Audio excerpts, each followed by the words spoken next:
అందరికీ నమస్కారం అండి. పొద్దున్న లేచి చూడగానే ఈ వీడియో ఫోన్ ఓపెన్ చేయగానే ఈ వీడియో వైరల్ అవుతుందండి.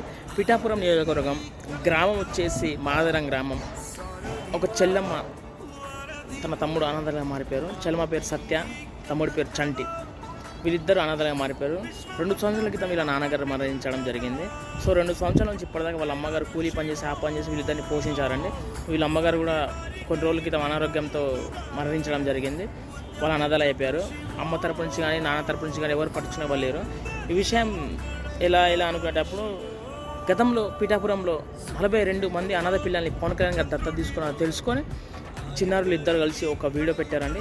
పవన్ కళ్యాణ్ సార్ గారు మేము అనాథలం అయిపోయారు, మా నాన్నగారు చనిపోయారండి, మా అమ్మగారు చనిపోయారండి, సో మమ్మల్ని మీరు ఆదుకోండి అని చెప్పేసరికి ఈ వీడియో ఎలా వైరల్ ఉందో లేదు పవన్ కళ్యాణ్ గారి దృష్టికి వెళ్ళిన 24 గంటలలో పవన్ కళ్యాణ్ గారు వెంటనే వెళ్ళిందని దత్తత తీసుకుని ఆ పిల్లలు చదువుకునే ఖర్చులు, ఆ పిల్లల భవిష్యత్తు మొత్తం పవన్ కళ్యాణ్ గారి చేతుల్లో తీసుకోవడం జరిగింది.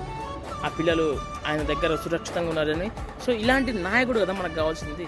ప్రజలకి కష్టం వస్తే 24 గంటలలో ఆ ప్రజల కష్టాన్ని తీర్చుకొని నేను ఉన్నానని భరోసా ఇచ్చే నాయకులు మనకు కావాల్సింది.